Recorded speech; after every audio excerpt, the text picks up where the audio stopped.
بسم اللہ الرحمن الرحیم۔ گرین ہارٹ کی طرف سے آپ سب کو السلام علیکم۔ آج کا سوال ہے کہ کن جانوروں کی قربانی درست نہیں ہے؟ حضرت علی کرم اللہ وجہ فرماتے ہیں کہ ہمیں رسول اللہ صلی اللہ علیہ وآلہ وسلم نے حکم دیا کہ ہم قربانی والے جانور کی آنکھوں اور کانوں کی اچھی طرح پڑتال کر لیا کریں اور وہ جانور ذبح نہ کریں جو یک چشم ہو یا جس کے کان آگے سے یا پیچھے سے کٹ کر لٹک گئے ہوں یا جس کے کان لمبائی میں کٹے ہوں یا عرض میں یا جس کے کانوں میں سوراخ ہو۔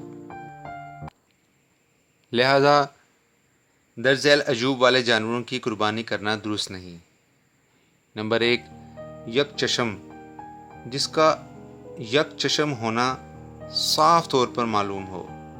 نمبر 2، بیمار، جس کی بیماری واضح ہو۔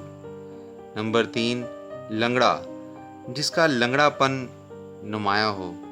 اور چوتھا یہ ہے کہ بوڑھا، جس کی ہڈیوں میں گودا نہ رہا ہو۔ پانچواں، جس کے کان آگے سے کٹ کر لٹک گئے ہوں۔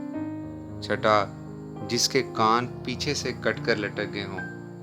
اور نمبر 7 یہ ہے کہ جس کے کان لمبائی میں کٹے ہوں۔ نمبر 8، جس کے کان عرض میں کٹے ہوں یا جس کے کانوں میں سوراخ ہو۔ اور جن جانوروں میں ان عیوب سے بڑا عیب ہوگا ان کی قربانی دینا بھی درست نہ ہوگا۔